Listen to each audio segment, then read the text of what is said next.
Timóteo, primeira carta de Paulo a Timóteo, capítulo de número 1. Primeira carta de Paulo a Timóteo, capítulo 1.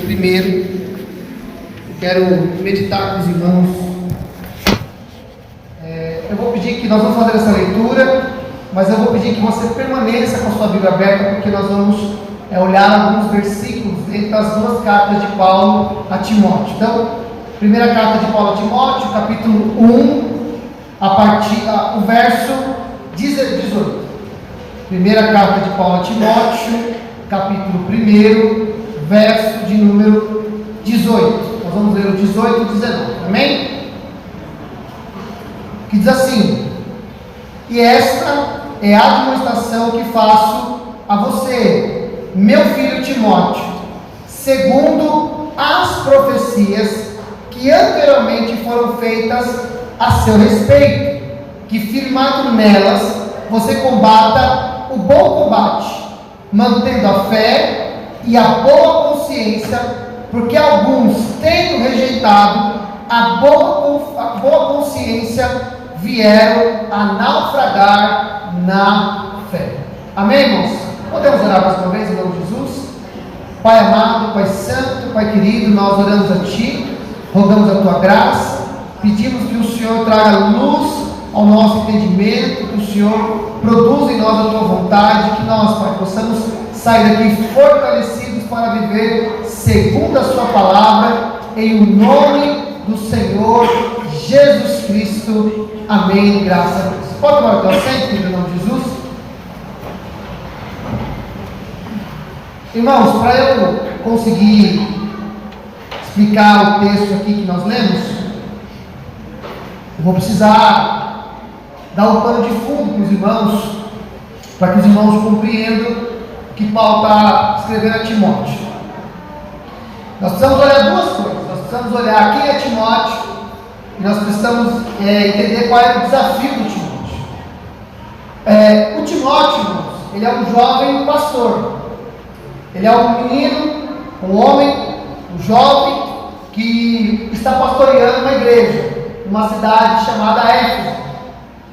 Timóteo, ele é um rapaz que tem a sua mãe e a sua avó na fé cristã. Ele é filho de judia com um grego.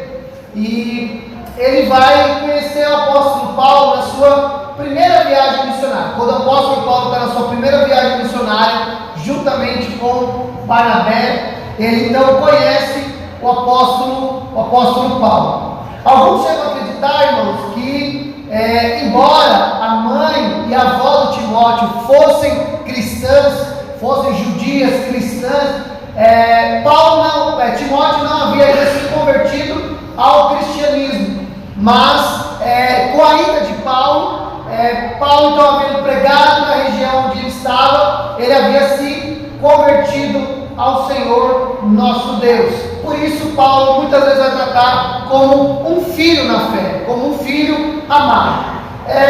E aí tem essa situação. Então Timóteo é um jovem pastor, alguém que está no trabalho missionário. Ele se une a Paulo na segunda viagem missionária, quando Paulo, a partir do capítulo 16 do livro de Atos, ele sai numa expedição junto com Silas. A ideia inicial é que ele passasse revisitando as igrejas que foram abertas na primeira viagem missionária, mas então Deus muda a rota e eles vão para a região da Macedônia, acompanhado de Timóteo. Então, esse é o panorama da vida, um breve resumo da vida do amado Timóteo.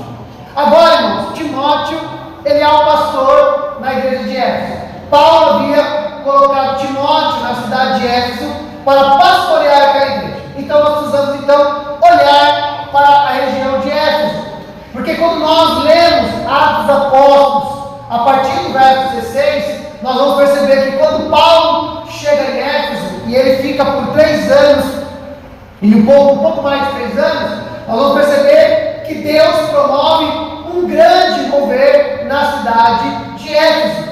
Homens, mulheres estão se convertendo ao Senhor, estão se rendendo ao Senhor pela pregação do Evangelho, pela manifestação poderosa do Senhor naquela cidade. A manifestação é tão poderosa, mas tão poderosa, que na cidade de Éfeso Existia um grande templo, um templo da deusa Diana, conhecida como uma das 7 maravilhas do mundo antigo. E toda a economia, ou uma boa parte da economia, girava em torno desse templo, desse culto, desta adoração a essa deusa conhecida como Diana dos Efésios. E é nesse contexto que Paulo vai pregando, e a cidade vai recebendo a palavra, a tal ponto de os homens que ganhavam dinheiro com o comércio religioso, eles começaram a perceber que cada dia eles ganhavam menos dinheiro com o comércio religioso, com a venda de imagens da deusa Diana. Por quê? Porque o evangelho chegou, a palavra chegou, e os homens estão sendo resgatados das trevas para a luz, estão tirados da idolatria para adorar o único Deus, o único Senhor verdadeiro.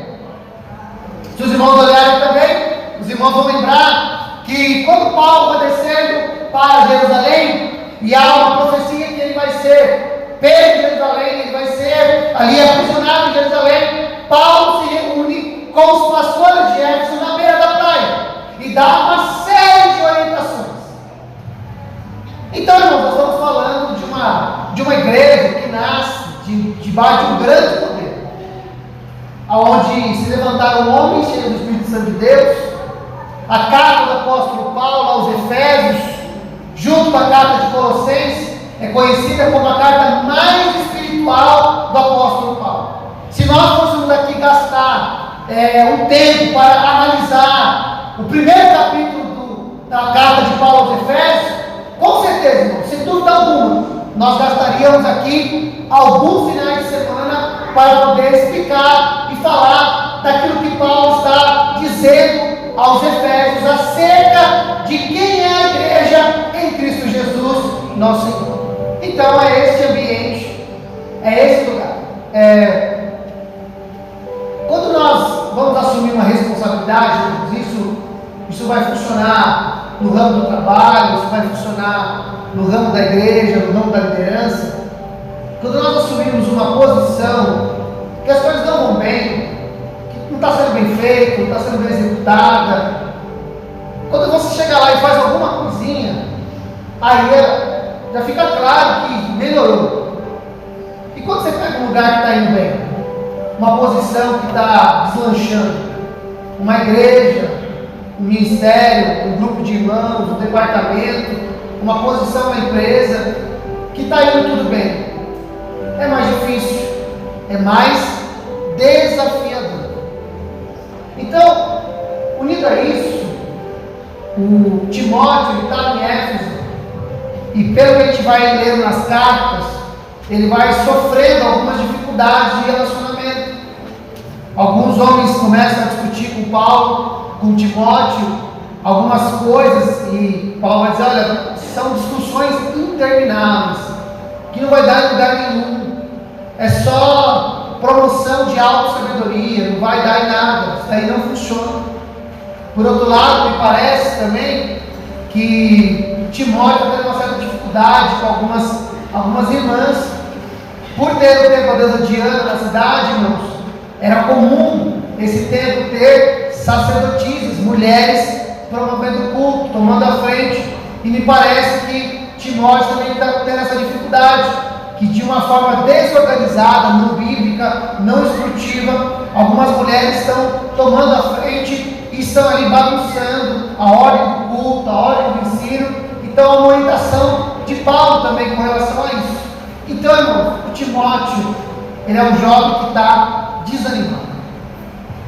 Está desanimado. E Paulo então vai escrever essa carta, que é conhecida como uma carta pastoral.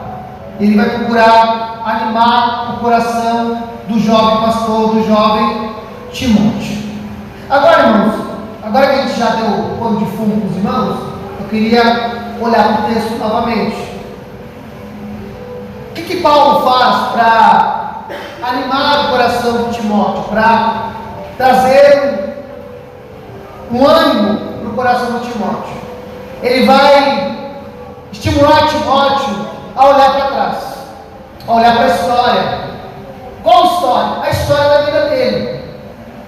Ele vai fazer esse exercício de memória com Timóteo, nós vamos olhar 3 versículos. 3 versículos nessa noite, onde Paulo vai fazer esse exercício de memória a Timóteo, tentando animar o coração do jovem pastor, assumir a responsabilidade do pastoreio, assumir a posição, a se colocar como autoridade junto à igreja e exercer com fidelidade o pastorado e o ministério da palavra.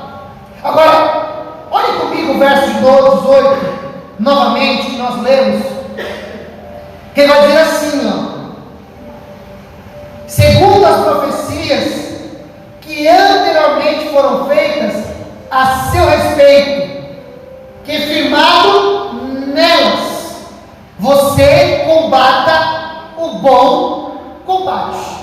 Então, a primeira coisa que Paulo está dizendo a Timóteo é: Timóteo, lembra das profecias acerca da sua vida. O que ele está tentando lembrar, Timóteo, é que no ambiente da igreja, no ambiente de reunião, foram levantados homens ou mulheres por Deus para profetizar, para por uma palavra inspirada por Deus, falarem com o jovem Timóteo. Embora Paulo não revele qual é o conteúdo da profecia, está claro que a fala, a inspiração, a palavra que foi dada por Deus ao profeta, foi uma palavra acerca da vida e do ministério que Deus tinha para o Timóteo. Eu preciso aqui, bem rapidamente, fazer uma distinção entre profeta do Novo e do Velho Testamento. Profeta do Antigo Testamento, irmãos, era um homem, uma pessoa que se levantava no poder de Deus para falar em nome de Deus, e isso, irmãos, era dado como líquido, certo, palavra de Deus.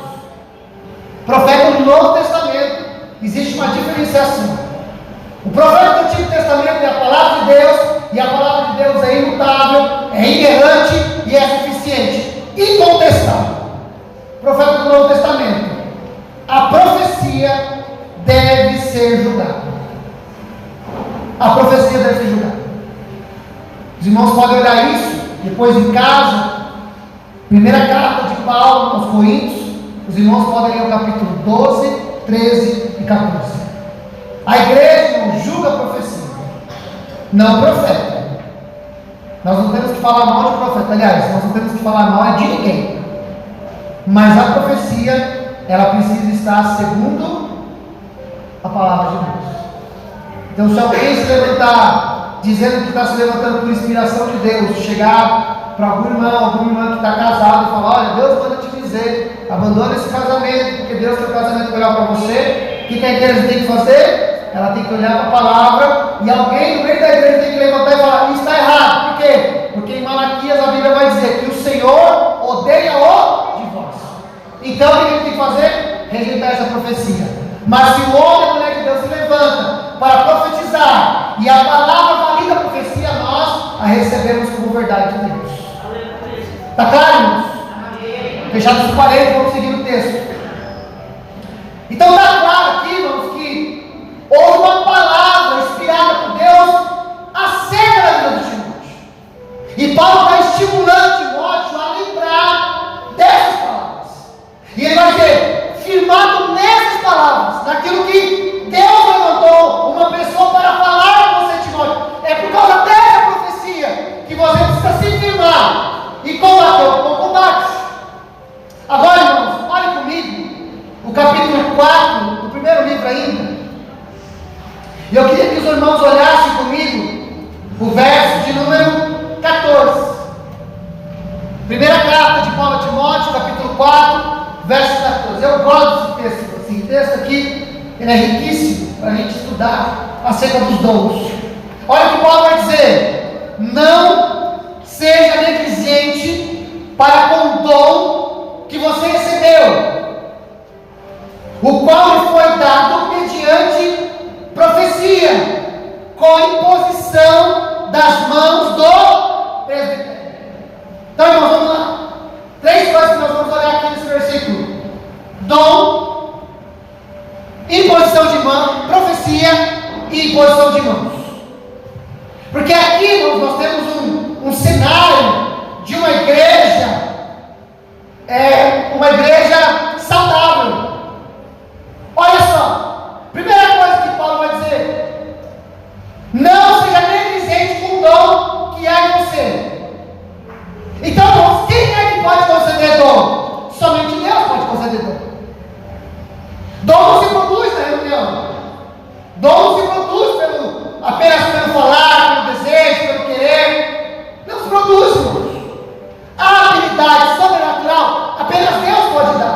Então, a primeira coisa que Paulo está lembrando, Timóteo, é: você recebeu algo que foi dado da parte de Deus.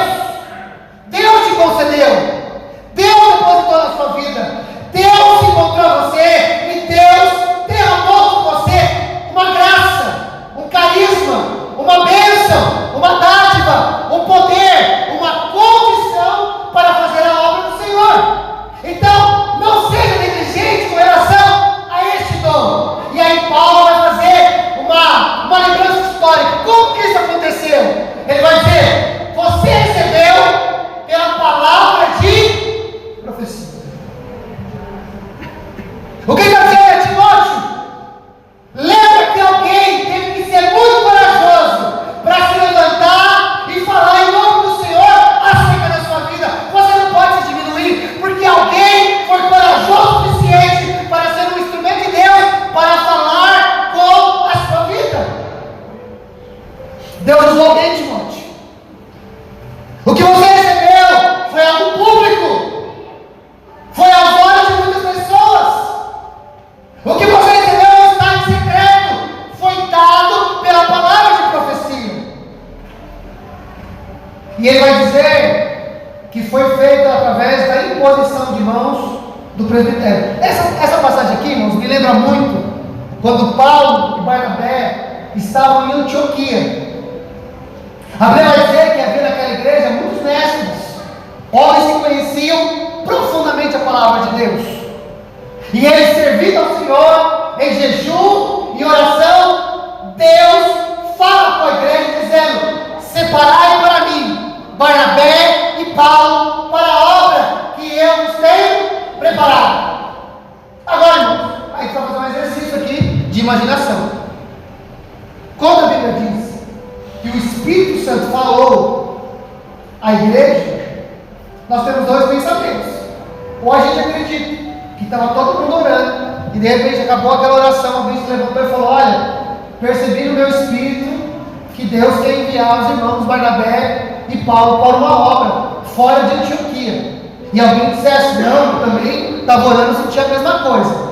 Ou a gente acredita, e eu acredito na segunda, que é essa que eu vou dizer agora, que alguém se levantou em palavra de profecia inspirada por Deus, dizendo: separai Barnabé e Paulo para uma obra que o Senhor tem preparado. Porque Deus ainda levanta homens e mulheres inspirados por Deus para dar alinhamento e direcionamento à igreja. Amém, irmãos? Agora, existe um elemento que não pode ser ignorado aqui, que é a imposição de mão do presbitério. Irmãos, eu vou falar uma coisa aqui, mas os irmãos já devem saber melhor do que eu, que aonde há uma manifestação do Espírito Santo, de vez em quando surge aí alguém que é menino, alguém que não entende o que está acontecendo e começa a falar ou fazer coisas que não deveriam fazer. Por causa dessas coisas, irmãos, alguns irmãos acabam se distanciando dos dons de Deus, falando: esse negócio é muito bagunçado, não dá muito certo, tem muita meninice. Esse não deveria ser o nosso papel, porque aqui nós estamos vendo uma igreja madura se mover nos dons. Porque ele está dizendo o seguinte: o dom foi derramado sobre Timóteo através de uma palavra profética. E como é que o presbitério se comportou? Ele impôs as mãos. Quando a Bíblia está dizendo que o presbitério impôs as mãos, nós precisamos lembrar que a palavra presbítero significa ancião. A ideia de ancião não é apenas uma questão de idade, mas é uma questão de experiência, de um conselho de sabedoria.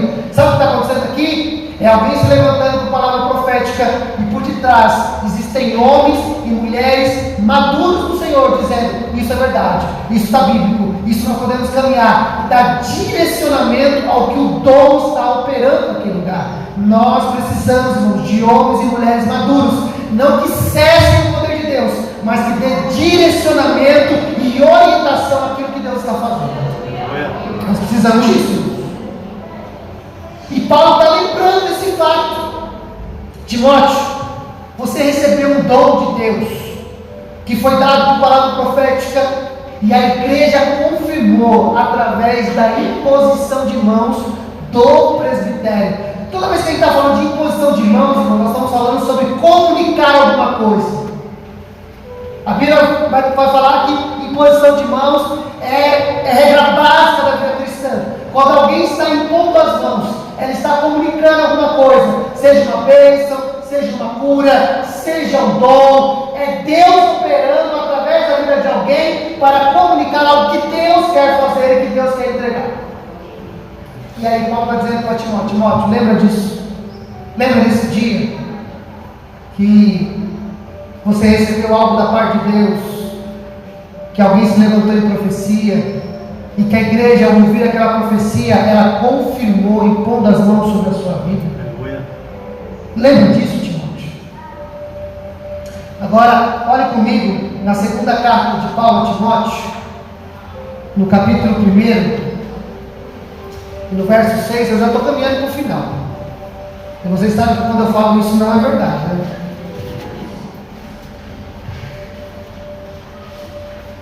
Segunda carta de Paulo a Timóteo, capítulo 1, verso 6, vai dizer assim: por esta razão, venho lembrar-lhe que reavive o dom de Deus que está em você, pela imposição das minhas mãos. Agora, se nós juntarmos os três versículos, nós colocarmos os três versículos juntos, a palavra dom vai aparecer 2 vezes. A palavra profecia vai aparecer 2 vezes. A palavra imposição de mãos vai aparecer 2 vezes. Paulo está de novo trazendo à memória do Timóteo um fato. Agora, irmãos, Paulo vai dizer, se lá no capítulo 4 ele disse, não negligencie, nesse agora ele vai dizer, reaviva. Essa palavra ela quer dizer acenda com fogo. Acenda com fogo o dom de Deus que é em você. E ele vai dizer que foi dada pela imposição das minhas mãos. Eu não precisava fazer de novo um exercício de pensamento aqui, irmãos. Não está muito tarde fazer esses pensamentos, a gente consegue ainda, né, irmãos? Dá para fazer. Lembra que no capítulo 4, Paulo está dizendo que há um presbitério impondo as mãos sobre Timóteo? Nós podemos acreditar que podem haver 2 momentos. Um momento em que a igreja impõe as mãos sobre Timóteo, concedendo a ele, pela graça de Deus, um dom. E no segundo momento, Paulo também faz a mesma coisa, impondo as mãos sobre Timóteo.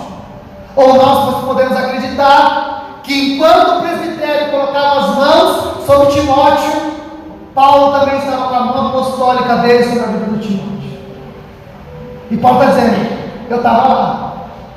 Eu estava lá, Timóteo. Eu estava lá quando você recebeu um dom de Deus por parte do Senhor. As minhas mãos estavam sobre você. E é isso, irmãos, que eu quero aplicar para os irmãos nessa noite. O Timóteo está diante de um grande desafio e está desanimado. O Timóteo foi colocado para pastorear uma igreja, para cuidar de um grupo de irmãos, e ele não está conseguindo. E o que Paulo faz para colocar Timóteo na posição que ele deveria estar? Ele traça na memória de Timóteo as coisas que Deus já fez por Timóteo, as coisas que Deus já movimentou em torno de Timóteo, as pessoas que Deus levantou para falar com Timóteo e para impor as mãos de Timóteo e para enviar Timóteo para o campo. Eu quero dizer para você nessa noite que eu e você, por uma palavra específica nessa noite, nós não precisamos de coisas novas para fazer aquilo que Deus quer. A gente só precisa lembrar das coisas que Deus já nos concedeu, as palavras que nós já ouvimos, as pessoas que já profetizaram para a gente, as mãos que já foram colocadas na nossa cabeça, a graça que Deus já derramou. E Ele está dizendo para mim e para você, não negligencie o dom que está em você. Está aí. Está dentro de você. Deus já derramou em você. Deus já trouxe a tua vida. Deus já usou alguém. Deus já usou alguém na história para levantar a tua vida. Então você não pode negligenciar esse fato. E você precisa acender com fogo esse dom que Deus derramou sobre você. Está aí. Está aí. Você precisa lembrar disso. Irmãos, As nossas experiências com Deus, com a igreja, com a vida de oração, com o mover de Deus, ela não pode nos sepultar. Aleluia. Elas têm que nos alavancar para a vontade de Deus. A minha oração nessa noite, irmãos, é que Deus, pelo poder do Espírito Santo, Ele traga ao teu coração a memória de palavras que foram lançadas sobre a tua vida, de profecias que foram ministradas pelo Espírito Santo de Deus a pessoas acerca de você, e de pessoas que derramaram e colocaram mãos sobre você, comunicando coisas de Deus sobre a sua vida, e que você precisa reacender esse Deus. Seu coração precisa ser reacendido na presença de Deus. Isso é um fato que você não pode responder, negligenciar. Isso já aconteceu. Agora, pode ser, irmãos, você está me ouvindo aqui, e você pode olhar para mim e dizer, pastor, esse negócio nunca aconteceu comigo, não. Esse negócio de palavra profética, de posição de mãos, dom derramado, eu ainda não experimentei. Então deixa eu te falar uma coisa. A Bíblia diz que o Senhor Jesus levou o cativo o cativeiro, e Ele concedeu dons aos homens. O mesmo Deus que deu dons a Timóteo, é o mesmo Deus que está aqui nessa noite, Ele pode alcançar a tua vida. O mesmo Deus que levantou homens e mulheres com palavras proféticas para encorajar Timóteo acerca do que ele iria viver, é o mesmo Deus que pode falar com você e comigo nessa noite. A mesma graça que foi comunicada pela mão do presbitério para encorajar Paulo para a obra futura, é o mesmo Deus que pode alcançar a tua vida e comunicar ao teu coração uma coisa desse tipo. Então eu quero orar com você nessa noite. Eu quero gastar um tempo de oração com os irmãos, para que o Senhor traga ao teu coração essa memória, que nessa noite o Senhor acenda com fogo esse dom de Deus que está dentro de você. E que você se levante para fazer aquilo que Deus te chamou para fazer. E que você faça com graça, com o poder do Espírito Santo de Deus. Amém? Amém? Palavra curta, né? Falei que estava terminando, não é verdade? Vocês viram? Você pode ficar de pé. Ministério de louvor, vem cá. Oh, glória a Deus. Amém, irmãos? Glória a Jesus. Você crê nisso, irmãos? Amém. Creia nisso, que é verdade. Isso é verdade. Santo de Deus. É verdade, Deus, para você nessa noite. Eu tenho certeza que Deus, Ele quer ministrar. Eu ministrei essa mesma palavra hoje de manhã lá na Vila Tática. Eu ministrei a mesma palavra, convicto por Deus. E algumas pessoas chegaram para mim e falaram, pastor, essa foi a minha oração. Eu tenho certeza que Deus também está falando com homens, mulheres de Deus, que em algum momento, em algum tempo da história da vida, Deus falou com você. Deus usou a vida de alguém para ministrar algo no teu coração, e que você precisa reacender isso no seu coração. Glória a Deus. Os dons de Deus, irmãos, são administráveis. Pedro vai nos ensinar isso, que nós administramos o dom de Deus. Então nós precisamos assumirmos a responsabilidade de sermos homens e mulheres cheios da graça e da presença de Deus. Cadê os músicos, irmãos? Vem rapidinho, corra para cá. Nós vamos fazer assim, irmãos. Eles vão cantar a parte do refrão do Toca-me de novo, e na sequência nós vamos orar. Mas eu gostaria de que você fizesse a parte da canção a sua oração, que o Senhor te toque nessa noite, que você diga que você não consiga viver sem a presença dEle, que nós vamos orar a Deus, e creia que Deus é poderoso para derramar sobre a sua vida nessa noite de forma poderosa. Amém? Podemos cantar e na sequência orar isso. Amém? Podemos? Amém? Oh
sua fé, seu chamado. Deus, nessa noite, está dizendo para você, filho, você não é produto de uma boa pregação. Você não é produto de uma boa música, de um bom culto. Você não é. Foi o Senhor que te chamou. Foi o Senhor que te trouxe nesse lugar. Você veio. É a segunda vez que Deus diz isso nessa casa. Você veio. Não deixe Deus falar a terceira vez para você. Você veio. Você veio, foi Ele que te chamou. Creia nisso e saia nessa noite com o seu coração fortalecido no nome de Jesus.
Ele está sentado nesse Deus Pai, todo mundo. Amém. A Bíblia vai dizer que na noite que Jesus foi traído, ele tomou o pão, tendo graça, partiu e disse: tomai e comei, esse é o meu corpo, que é partido por vós. Nosso pastor vai estar partindo o pão em memória do Senhor. Aleluia. Ele vai dizer ainda que, semelhantemente, depois de cear, ele pega o cálice e diz: esse é o cálice da nova aliança feita no meu sangue. Ele vai dizer mais: todas as vezes que nós comemos o pão, bebemos o cálice, anunciamos a morte do Senhor, até que Ele venha. E Ele vem. Breve vem. Ele vem. Amém? Nós vamos orar consagrando o pão e o cálice. Amém? Senhor, em nome de Jesus, nós oramos apresentando o pão, que é símbolo do seu corpo, que foi cravado na cruz do Calvário. Nós oramos pelo suco de uva, que simboliza o seu sangue, que foi derramado naquela cruz. Nós, Pai, fazendo isso, fazemos memória da sua entrega, da remissão dos nossos pecados e da nossa esperança de vida eterna. Pai, que nessa noite nós possamos glorificar o Senhor e fazer isso com fidelidade até que o Senhor venha, em nome do Senhor Jesus Cristo. Amém? Nossos irmãos vão estar passando com pão, com cálice. Os irmãos que são batizados em comunhão podem participar assim, em nome do Senhor Jesus Cristo.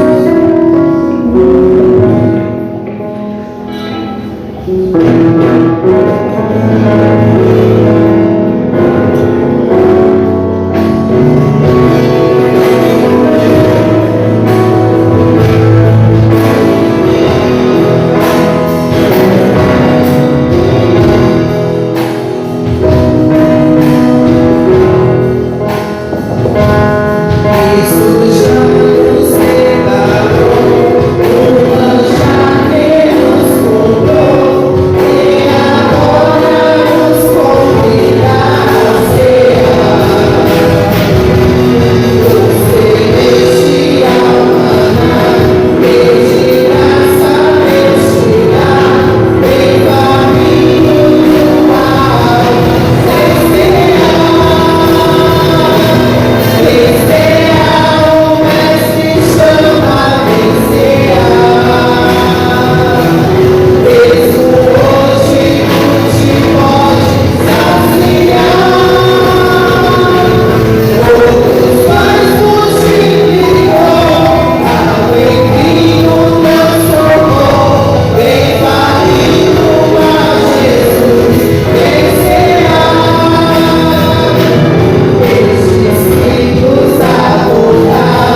Assim como Moisés levantou a serpente no deserto, assim importa que o Filho do Homem seja levantado, para que todo aquele que nele crê não pereça, mas tenha a vida eterna.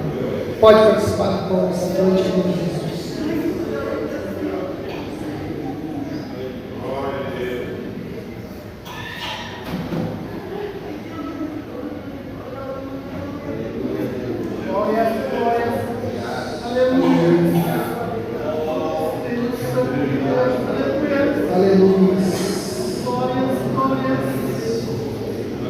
Jesus vai dizer que o cálice é símbolo da nova aliança feita do sangue dele, o Novo Testamento. O testamento ele só entra em vigor a partir do momento em que o testador morre. Jesus Cristo, quando morreu na cruz do Calvário, ele inaugurou o Novo Testamento.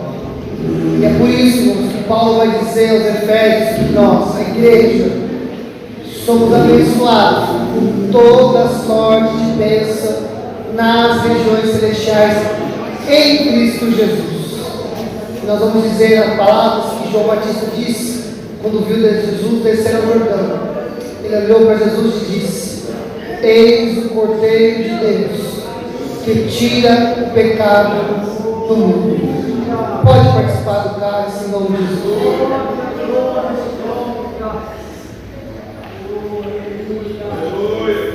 Aleluia, Senhor. Nós levantamos essa noite um memorial, Senhor, que aponta para a sua obra de redenção, de resgate, de salvação. Mas ela também aponta, Senhor, para a sua obra de glorificação. Porque a palavra do Senhor diz que nós devemos cear até que o Senhor venha. Até que do alto, rodeado de anjos, seus santos, ao soar da última trombeta, o Senhor fez para reinar com equidade. Aquele que diz: eis que faço nova todas as coisas. Aquele que vem comer a nossa vida, a nossa esperança. Aquele que vem com ele, obedecendo da nova Jerusalém, ataviada como a noiva, e com ela vem novo céu e nova terra, porque as antigas já se passaram. Então nessa noite nós levantamos o memorial, olhando para trás com gratidão e olhando para frente com esperança, e que essa viva esperança permaneça em nós até o nosso encontro com o Senhor. Abençoe, Senhor, cada irmão, a cada família, nessa noite, na tua presença, em nome do Senhor Jesus Cristo. Amém. Graças a Deus. Amém. Aleluia. Louvado, bendito e agradecido ao nome do Senhor. Amém. Queridos, eu estou caminhando para o final, mas eu não quero sair sem fazer essa pergunta. Se tem alguém no nosso meio nessa noite que deseja entregar a vida para o Senhor Jesus, ou se por algum motivo, e nessa noite não importa qual, você está distante, se você deseja reconciliar com o Senhor Jesus, eu queria te chamar para que você faça isso nessa noite com graça. Se você foi tocado pelo poder do Espírito Santo, se você foi convencido por Ele, se Deus falou com você, faça isso nessa noite. Temos alguém? Se tiver alguém, levanta a sua mão. Quero orar pela tua vida. Temos alguém? Ninguém? Amém. Que Deus te abençoe. Amém, irmãos? Glória a Deus. Queridos, nós temos aqui, nós vamos orar pelo Donizete, Claudete, e preciso dar 3 avisos bem rapidinho, tá? Primeiro é na terra. Sábado que vem, irmãos, nós temos ceia e batismo regional. Então, eu já disse isso no domingo passado, na quinta-feira, quero reforçar para os irmãos hoje, que nosso batismo, nosso evento é regional.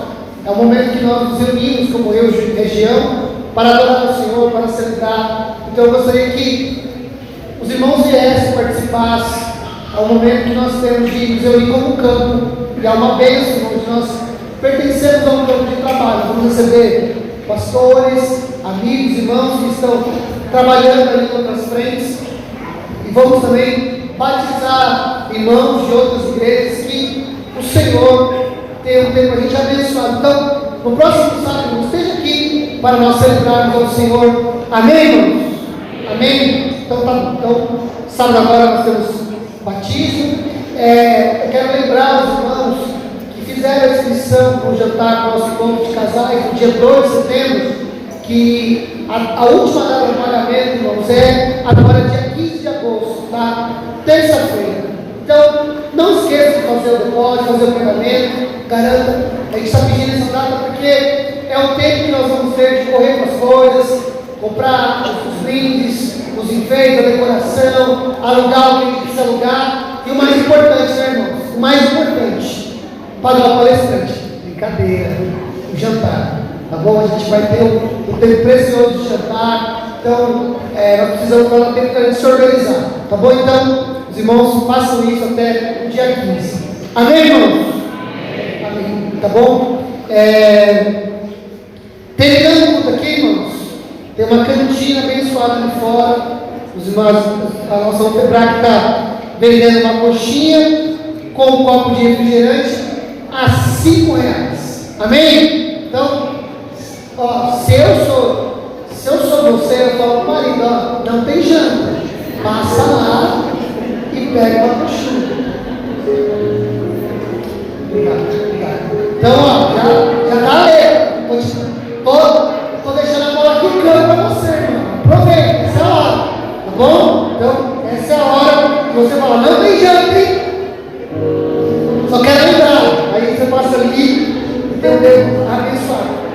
Os irmãos que vão batizar, bem importante, sexta-feira, às 19 horas, nós teremos a instrução de batismo. Então você que marcou seu nome, que deu seu nome, esteja aqui na igreja sede às 19 horas, na sexta-feira, para receber a instrução de batismo. Amém, irmãos? Amém? Agora sim, fique de pé. Nós vamos orar. Agradecidos a Deus, os nossos irmãos e irmãs que nos deram a alegria de visitar a nossa igreja. Mais uma vez, é uma alegria receber vocês. Sintam-se sempre bem-vindos em nome de Jesus. Amém? Nessa oração nós vamos levar Donizete e Claudete. Amém, irmãos? Quem vai fazer oração? Amém. Vamos orar então. Pai, é no nome do Senhor Jesus Cristo que nós oramos a Ti. Rogamos a Tua graça, a Tua misericórdia.